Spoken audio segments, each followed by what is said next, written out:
Hello and welcome to our Strategic Compass program. Today we are going to be discussing the late German elections, its repercussions both in Germany and across the world. There has been important developments politically inside Germany, in German politics in particular. And I'm glad we are joined by an expert who has been following the German elections and German politics. He's a political scientist, Dr. Hauke Ritz. Dr. Ritz, thank you very much for joining us.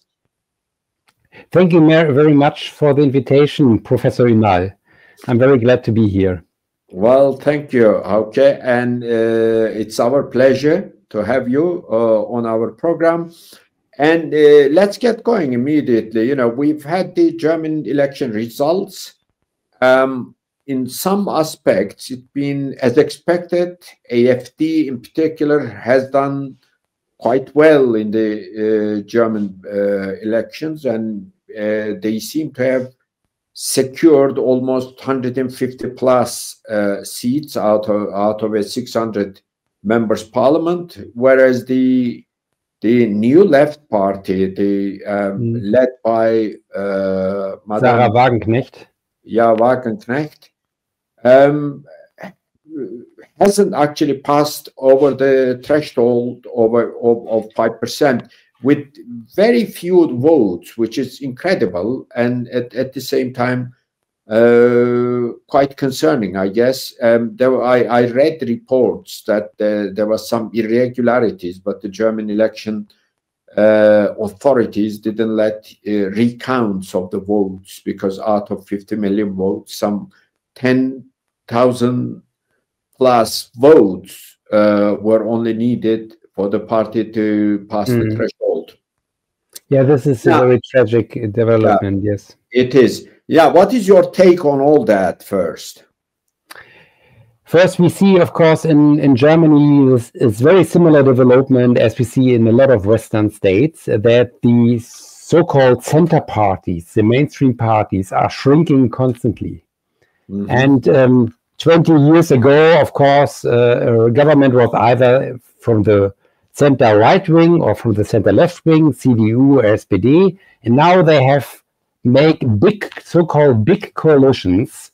They have to form a whole government between the center left and the center right, and sometimes they even need a third party just to keep the politics going. Because from the right, the AfD, and to some extent from the left, alternatives are forming. And from the outside, if you look from the outside on Germany, all attention is on the AfD. And people expect a totally political change from this party, but little attention is put to the development on the left side, to the party of Sarah Wagenknecht. And for me personally, I think the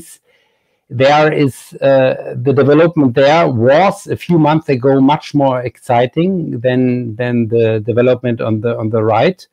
But unfortunately, something didn't work out, and this party didn't met the 5% border. To ask me about the irregularities, there was, of course, one irregularity that is quite obvious, because the election was called very quickly.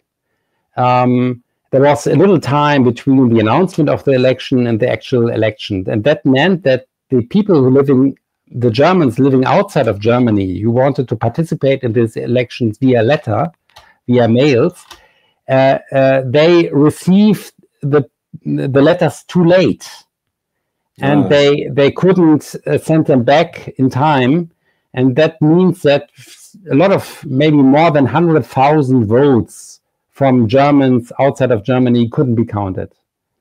And maybe the outcome would have been different in regard to the new left party of Sarah Wagenknecht if these results would have been counted. Now they try to go to the court, but it's very unlikely that the court will will recall the re-election. It's very unlikely. And most likely this party would have just to live with the result. And to some extent, they also made mistakes that explain their the small outcome. Well, we'll come to the mistakes they may have made in the run-up to the elections. Actually, the Wagenknecht party, because earlier on they were it looked as if they were doing quite well in the in some of the local elections, and they were even up to something like 7 to 8%, as if they stabilized that percentage, and as if there was no problem of passing the threshold of 5%. But it didn't turn out to be like that. So they must have made some mistakes, either at the tactical or strategic level, or both. But there is also the other thing. For the first time, I mean, as you put it out, the central parties have been shrinking. Over the years. They have been bleeding out, basically dry. And there was this time, I think, in Germany, a mobilization of the central parties, both left and right, to basically prevent a victory by the AfD. But that didn't actually materialize.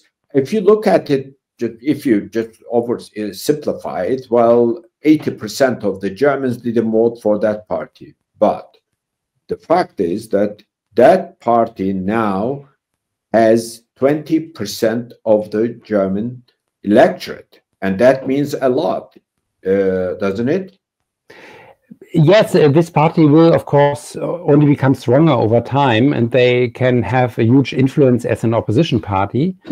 But here in Germany, nobody really believed that they could win the election. But outside of Germany, there was this expectation. And of course, it couldn't materialize because still in Germany, around 50% of the population still believes mainstream media, mainstream narratives, and votes for one of the mainstream parties. The other 50% or 40% have dropped out, but not everybody of them is voting AfD. Some have a left identity. They maybe voted for Sarah Wagenknecht, or they went to the large number of people who don't vote at all. But of course, Germany is crucial as a country because it's in the center of Europe. It's the economic strongest country in Europe. So the direction Germany goes is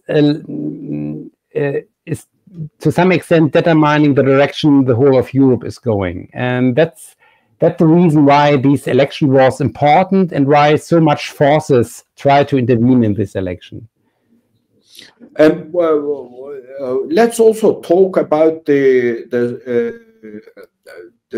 causes which actually pushed the AfD up one way or the other over the years, and particularly, in the last election, in the previous elections, they were just around 10% or so. But now they doubled their votes, so there must have been something happening in Germany. Of course. When we look at the situation in Germany from an economic point of view, the first thing we see that Germany is being a victim. It has made itself a victim of its own making. It's basically through the sanctions that it has adopted against Russia, instead of buying the cheap energy and all that. And Germany is going through a period of deindustrialization. And would you focus on all these points for a bit? Yes, of course, this alienation of the voter base is going on for a long time. The whole age of globalization is dominated by it. And with every decade since the 1990s, the alienation is rising and the people have the feeling they are not represented. Furthermore, we have a huge migration problem in Germany. Because Angela Merkel started a policy that basically allows everybody to resettle in Germany. So everybody is invited, everybody can come, be it from Africa, India, other countries, and they, once they enter Germany and they apply for asylum, they get so-called funding, Bürgergeld. They can enter the social system and get a monthly payment, and also health insurance, and they can renew their teeth and everything. And so this is, of course, very attractive for people living in Africa and in much poorer countries. But of course, a lot of people who come into Germany have no university education or practical education. A lot of them cannot even read or write. And so we cannot integrate most of them in our society. They cannot work in these high-tech German companies. They are just living on subsidies for the rest of their life. And if somebody like this lives, let's say, for 10 years on subsidies, and he has nothing to do, and he's not integrated in the society, and he feels boring, then suddenly maybe he's interested in some radical thoughts of some religious groups and start doing crazy things. And we are witnessing this in Germany in the last 2 months on a weekly basis. There was nearly not a week passing by as somebody was stabbed with a knife, or somebody was driving with a car into a crowd. So it was happening all the time. And of course, this had an effect. A lot of people became fearful, and they voted then for the right-wing party AfD, who is promising to tackle the problem of migration. And also the party of Sarah Wagenknecht has a critical stance towards mass migration, not in the same manner as the AfD, but they are also saying there's a problem. And but there's also the center group of the society who have maybe still a good income and living in the nice quarters of the city. And for them, everything is fine as it was, and they are still voting the mainstream parties. Well, again, in terms of the war in Ukraine and the policy Germany adopted towards the war, and its in terms of its effects on the German economy, what would you like to say basically on all those effects? Because there is a fallout of the sanctions on the German economy, and the interesting thing, the mainstream parties basically label AfD as a right-wing party, extreme right-wing, sorry, but the extreme right-wing party doesn't want to carry on with the war. Yeah, they want to end the war, yes. But the mainstream liberal parties are warmongers. Yes, they are. They are like the neocons in the United States. They are constantly speaking about any pictures, the threat from Russia, and Iran is an evil country, and China as well. And so they have this narrative that the West is the best and everybody else is an enemy. And these narrative becomes primitive more and more primitive by the day, and more Germans are dropping out, cannot hear it, and they sometimes react in the opposite way. The more, for example, Russia is demonized in our media, the more the people become interested in Russia, and or to a smaller extent also Turkey is portrayed negatively, and Iran as well, and the whole Arab world, and China. And yeah, these people want to have the endless conflict, especially with Russia. They want to serve their masters in Washington, who gave them the power. You have to understand, maybe this is a very important information for the listeners in Turkey. Here in Germany, we will have not really independent politicians. So it doesn't matter which center party you look on, be it the Green Party, the SPD, the Christian Democrats. Everywhere you find basically politicians who are in the one way or the other bought by the United States. and maybe not by the current government in the United States, but by the so-called deep state. And they are, to some extent, either they are on their payroll, I don't know, or they have they have maybe studied in the United States, they have business connection to the United States, or they simply think they can, within Germany, promote their career by simply always adopting the American position. And by doing so, they are committing treason to German interests, to the interests of the German industry, to the historical task of Germany. You know, Germany, 80 years ago, we already had a war with Russia. And this country was founded on the promise that something like this should never happen before, never happen again. And in my generation, there was always the self-understanding that we need, for practical reasons, for economical reasons, but also for historical reasons, good relations with Russia. And finally, Russia gifted Germany with a gift of reunification. It was a gift promoted especially by Mr. Gorbachev to the Germans. The British didn't want German reunification. The French didn't want it. And the Americans, yeah, they were fine with it, but only if their interests were met. If this new unified Germany would be a member of NATO, if the American nuclear weapons would stay in West Germany and so on, then they would agree. And it was finally Mr. Gorbachev who agreed to all the conditions of the Americans, who gifted the reunification to the Germans. But how did modern Germany react to this? We reacted to this by dividing the Russian cultural realm, by drawing Ukraine away from Russia. So the gift of reunification was answered with the division of the Russian world, so to speak.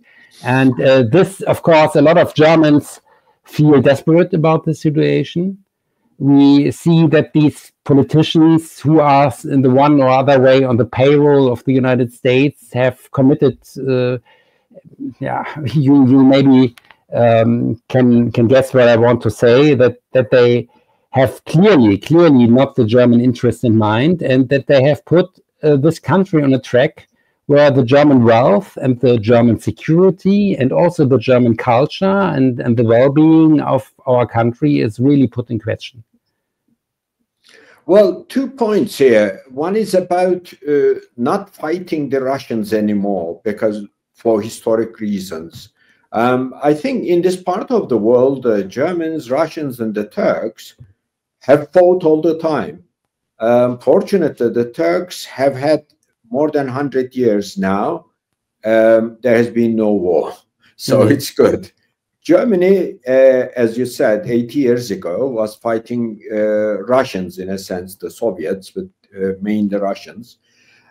Now, how did this basically go berserk? And it seemed as if, you know, the German politicians and the German industrialists, as well as the German elite, did seem to understand the importance of having good relations with Russia up to a certain point. I mean, under Angela Merkel, if I'm not mistaken, I remember that she always upheld Russia and the Russians in one way or the other. So at least she tried her best to treat the Russians and to at the same time basically considered how important having good relations with Russia for German economy and blah, blah.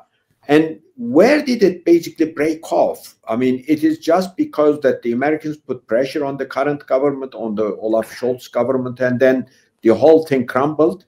No, it already started in the time of Merkel.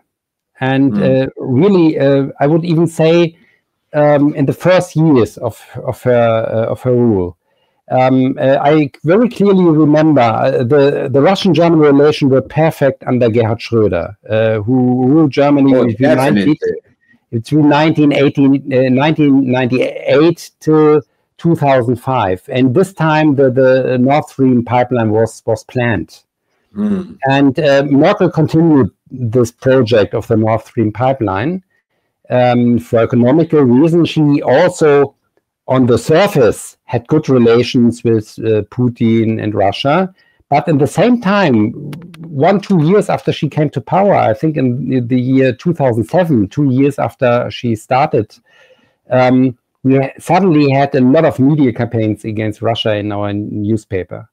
Russia was constantly portrayed in bad words. It was described as a Stalinistic country, or sometimes compared to the Third Reich. And at that time, in the year 2007, I've even collected some of the titles of our newspapers because they were so unbelievable. And already in that time, I understood that there will be that a confrontation is brewing. And it was also the time when Putin gave his famous speech in Munich.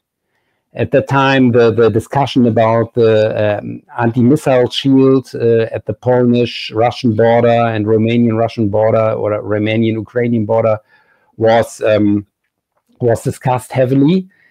And Merkel's government had a kind of double strategy. On the economic field, they cooperated intensively with Russia, built some factories in Russia, received Russian gas, had frequently meetings with Mr. Putin, and formally good relationship.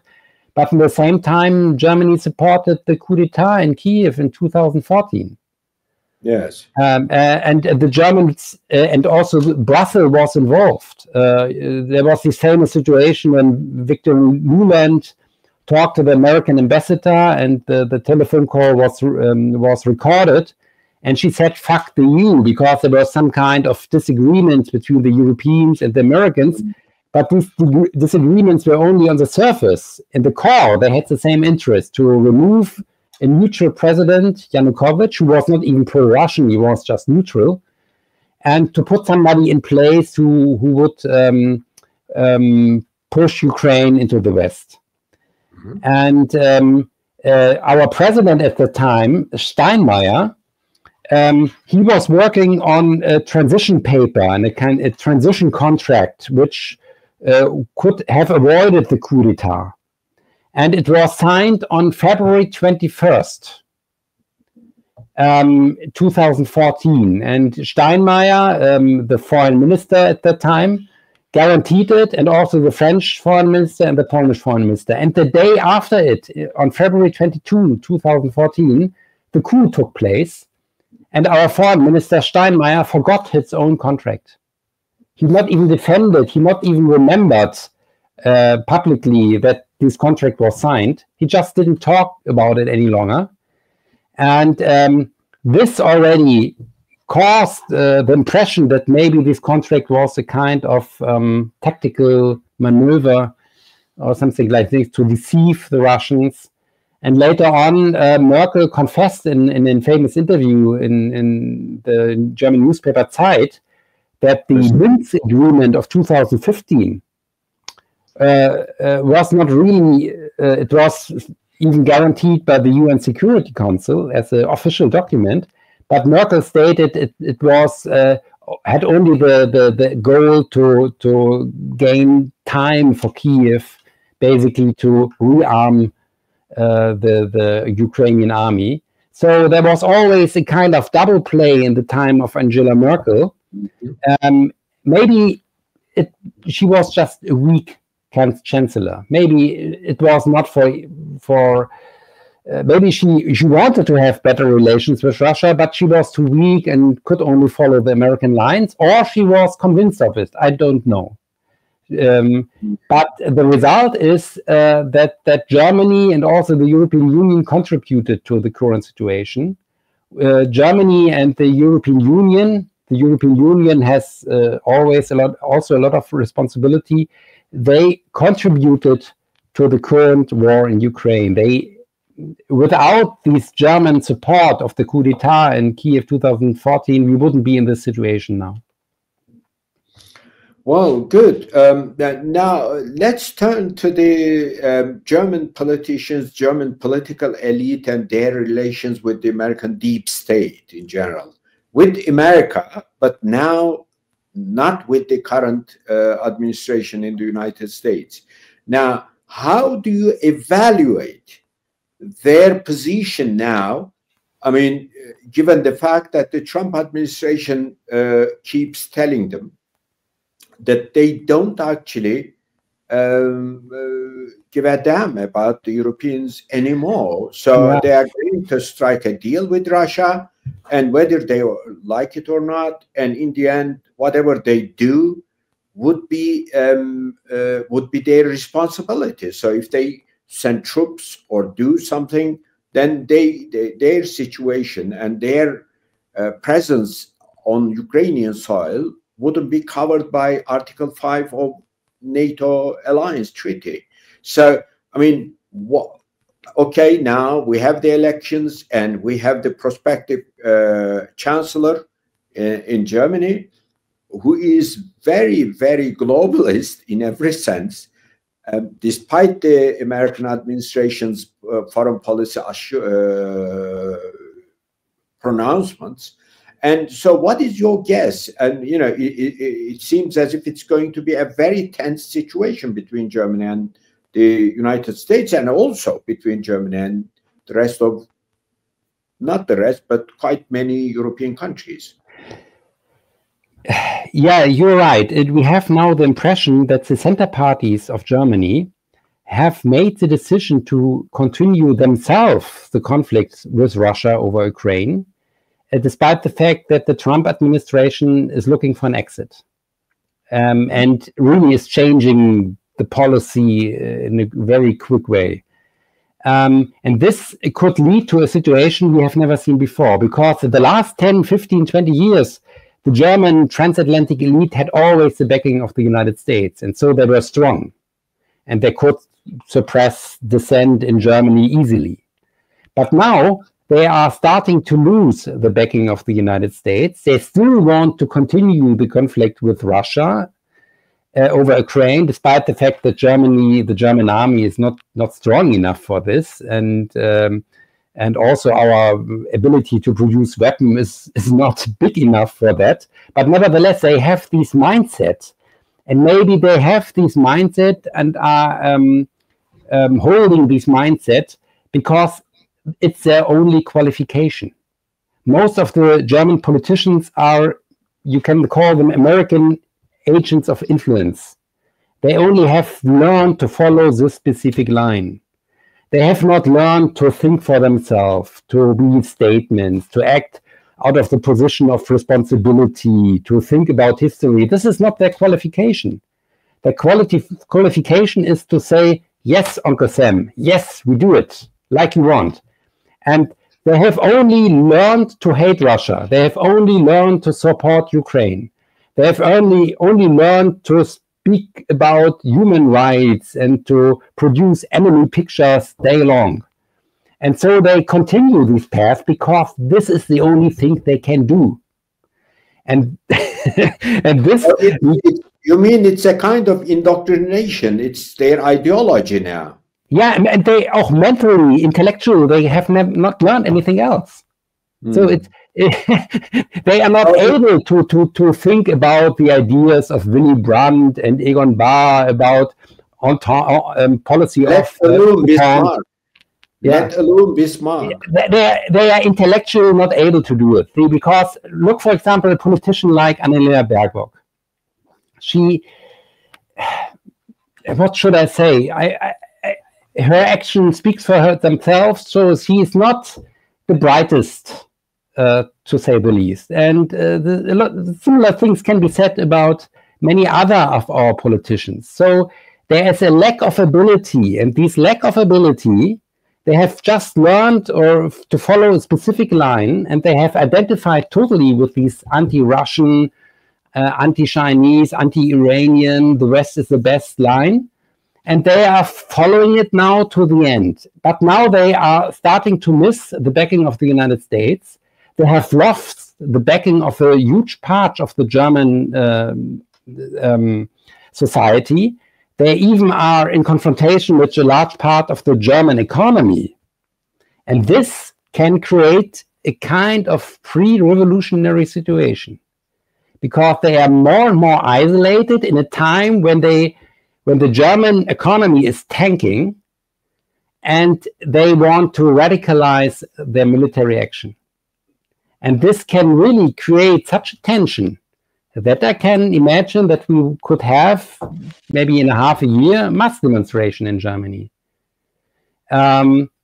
It's a similar situation in the last days of the GDR.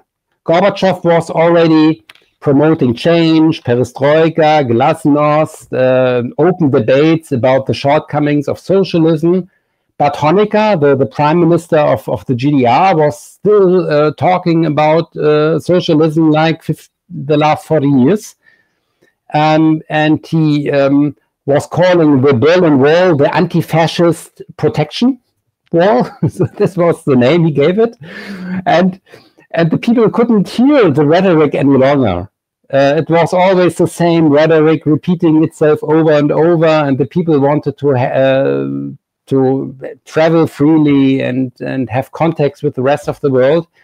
And so he became more and more isolated, and he tried to forbid some newspapers, even Soviet newspapers. And then mass demonstrations started. And then it was over. And maybe Trump is now the American Gorbachev, who want to readjust the system, and it's opening, of course, the gates also for free thought, for criticism. And maybe once this door is really open, it cannot be closed again so quickly. And as Gorbachev lost control over perestroika and glasnost, maybe Trump will lose control over his reform process. And then you have these insufficient elite in Germany who is not thinking about the well-being of the country, who knows little about history. For example, Baerbock had a quote 1 or 2 years ago where she was speaking about the Napoleon Wars of Napoleon, and she was talking about the tanks of Napoleon. She thought Napoleon was using tanks. Yeah. So this gives you an impression of the level of education. So we have politicians now in Germany. Yeah. Maybe she thought Napoleon had tanks, but the Russians didn't. Yeah, something like this. Yeah, and she also demanded 360-degree change of Mr. Putin. He should turn around for 360 degree.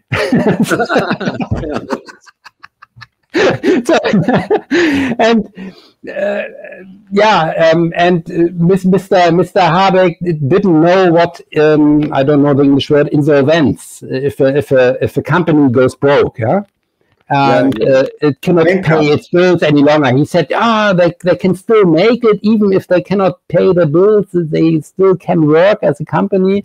So it's a kind of delusion. The company is already bankrupt.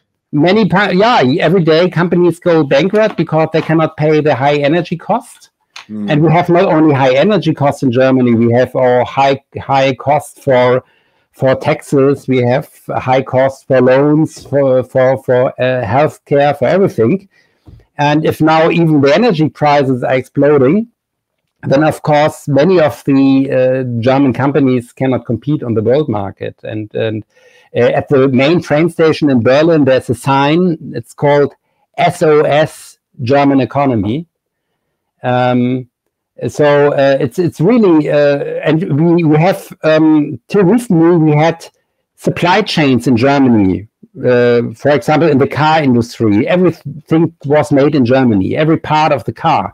And now the supply chains are breaking apart.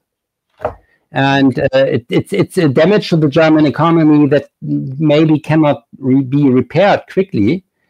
But we have this class of politicians who have not the intellectual capabilities to deal with the situation. And they are chosen not because of their qualification, they are chosen because of the fact that they are not qualified, because they can more easily be pushed in several directions if they do not really understand the world. And for example, we have a think tank in Germany. It's called Stiftung für Wissenschaft und Politik, Foundation for Science and Politics. and there's a department for Russia. And in this department is working a woman with an American passport. Yeah, she's an American, and she's making the analysis about Russia for the German government. So this gives you an expression what the kind of state Germany currently is, and we desperately need sovereignty, but we don't have it. Well, on that question, let me just interrupt you for a second. On that question, actually, it's not only Germany, but you get like-minded political elite from the former Eastern European countries with lots of grievances against Russia. It's a bit like the Ottomans and Turks and the Balkans, you know, pitted against each other over decades. Fortunately, it's gone, except the Greeks, between the Turks and the Balkan nations. When the Ukrainian,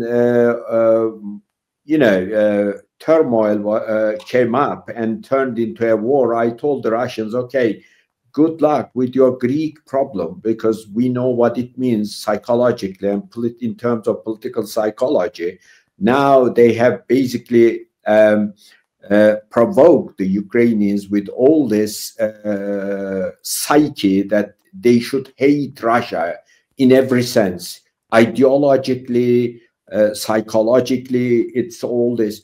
Now, what I want to say, actually, with all these people actually dictating terms within the European Union. Now we have somebody called Kaja Kallas, who was Estonian Prime Minister, and then who represents the European Union now. And she was talking about dividing up Russia into pieces as late as last year. Now, what is going to be the impact of all that on the European Union? On the one hand, the whole or the major leading European countries are pitted against the United States administration, and US administration is making peace with Russia, and these governments are sort of delusional, in a state of delusion. Yeah, but they are. I would like to make a prognosis. Maybe it's only a 10% likely prognosis, but the following thing could happen. These Macrons and the future Chancellor Merz, they are against Trump. They don't want that Trump is making this realignment with Russia, peace contract, and so forth. And so they would like to harm the process. How could they harm the process? They could harm the process by giving Ukraine rockets with which they can shoot deep inside of Russia. Like the American ATACMS, and Germany has also such a weapon. It's called Taurus. And the Taurus is even better than the ATACMS because it can fly more accurately, has a wider range, and is meeting its target by the meter and cannot as simply be shot down. So the Taurus is I think even the Taurus can reach Moscow from Ukraine soil. And the Taurus is a very capable weapon, and the Americans under Biden pushed Germany, deliver the Taurus, Scholz denied. Merz said he would like to deliver the Taurus to Ukraine. He said it several months ago. Imagine he has its conflict with Trump. He would harm the process of diplomacy. So he's sending the Taurus to Ukraine. The Taurus is fired against the Crimean Bridge, or maybe even against Moscow, which is irresponsibly, because the Russians would not know if this is a decapitation strike or not. So the Russians will surely react on this. And they could then legally, or it would be a normal reaction in the military logic, then to attack a target in Germany. For example, the Fabric, the company which produces weapons. And if this happens, maybe even Trump, if the Trump Putin talks, diplomacy is working well, maybe they can even have a talk about it, and maybe Trump is saying, yeah, you can hit them. I don't will call Article 5, And then suddenly Germany is in a kind of war with Russia without American help. And of course, this is a 10% chance that this happens. This is not very likely. But the chancellor who is now entering office, Mr. Merz, he is no statement. He has not the format of a statement. He basically, his main issue is taxes and economic things. And he worked for the company of BlackRock, and he wants to open the German economy for international capital. So this is his mindset, his realm of imagination. He has not the ability to understand Russia, China, Turkey, or any other country. And he's very small-minded, in my view. And I think he could even do something like this. He could escalate because his view on the world is like looking through a tunnel. He has a kind of tunnel view on reality. And recently he said that Ukraine belongs to us. So what does it mean? Ukraine never belonged to Germany, never in the whole of European history. It always belonged to mostly to Russia and to some extent to Turkey and to Poland, but not to Germany. So, but he is so delusioned, yeah, that he talked this way. And I think there could really arise a dangerous situation under the new German government. The AfD, of course, is to some extent an alternative because they are more realistic. They want to have Russian gas again. They want to lift up the German economy. So they are realist. But also the AfD has a lot of transatlantic politicians inside. So the idea that the AfD is leaning towards Russia and China, it's maybe a little bit premature. And the American influence within the AfD is rising. The leading politicians of the AfD, Alice Weidel, had recently an interview with Elon Musk, a joint interview, or Elon Musk interviewed her. And this was celebrated among the AfD members. And you could really feel that these AfD people are okay with the United States. They only want to have a conservative United States. And if the United States are conservative under Trump, they would like to stay in the alliance with the United States, and the perspective for true sovereignty is only promoted by the left party of Sarah Wagenknecht. And this party failed, and the reason why this party failed is Sarah Wagenknecht witnessed in the past that the German intelligence agency, Verfassungsschutz, was sending a lot of members into the left party and was disturbing the political process from within in this left party. And when she now tried to found her new party, she said, we cannot let everybody in. We have to have a small party where we know each other, where people are only invited if we know him, if we know these people. And so Sarah Wagenknecht ended up with a very small party of approximately 1,000 members. And these 1,000 members were simply not enough to do all the work during the election campaign. So they couldn't talk a lot to the people. They couldn't go to the flats and apartments of the people. They barely were able to put signs on the walls and gave some interviews, and that's it. And furthermore, Sarah Wagenknecht a few months ago had a big result in two of the eastern regions of Germany with 16 or 18%. Very good results. But the member of her party in this region, she was so affine to have a career that she quickly entered in a coalition with the mainstream parties. And this caused a crisis of trust. This party was just founded and already in the government. And some people said, no, it's too early to be in government. You have to be in opposition. And so there was and also a lot of people who were positive about the Sarah Wagenknecht project, they wanted to get into the party, join forces and help, but they wouldn't let in because the fear that agents would put into the party was so big that they kept this party so small, so not everybody was let in. Some people were disappointed and started to talk bad about the party. And so the atmosphere shifted, and she only got 5%, or even less than 5%. Well, yes.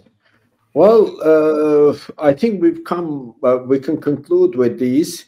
We've used up our time, but I would just say, it seems from what you say,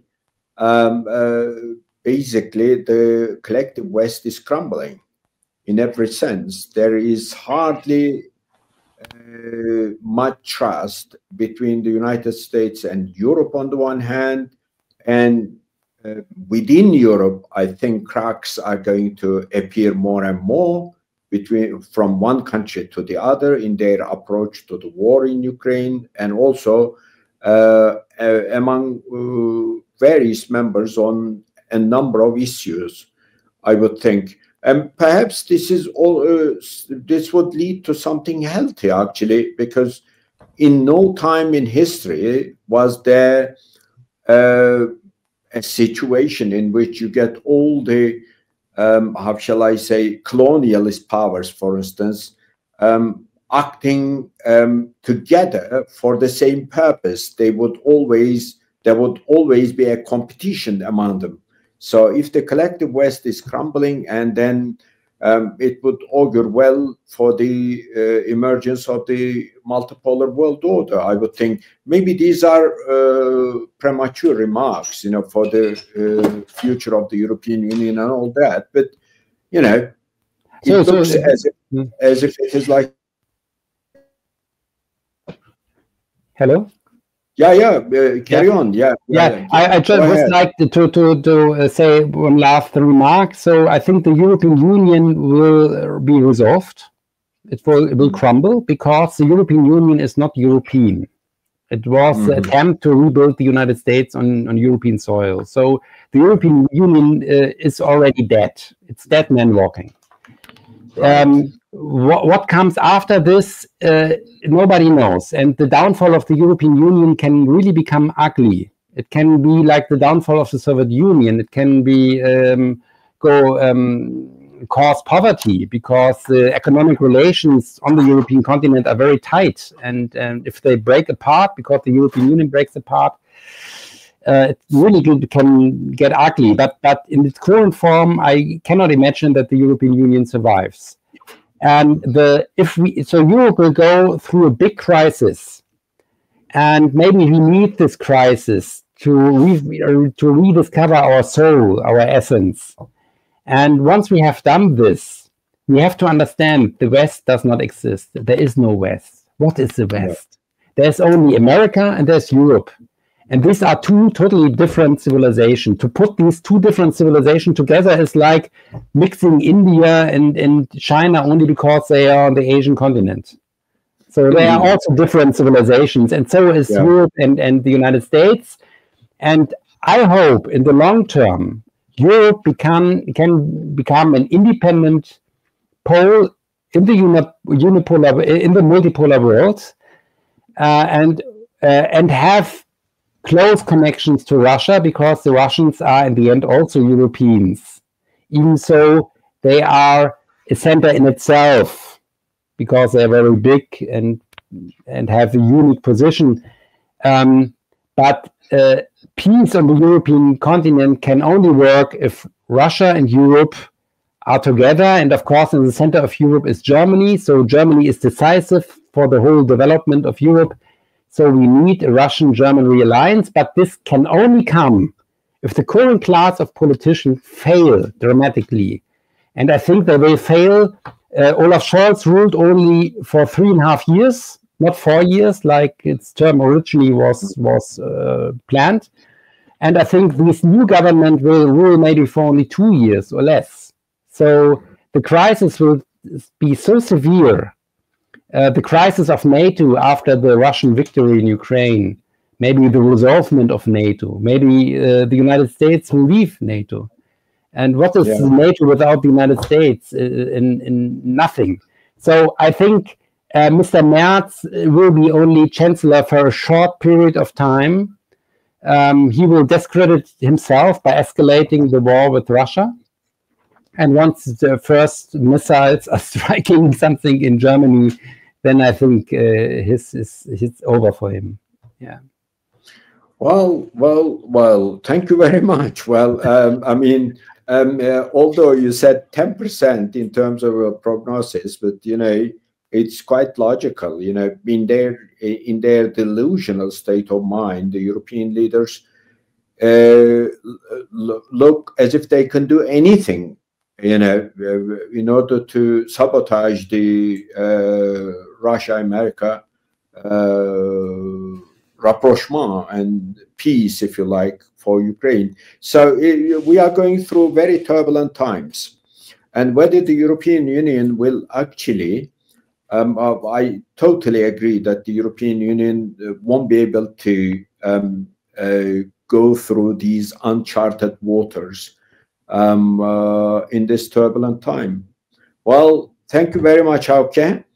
It is nice to see you, although online. Okay. And hope to see you face to face somewhere. Yeah, I also hope. Thank you very much for this nice invitation. Well, it's my pleasure. Our Harici portal's pleasure too. Bye bye for now.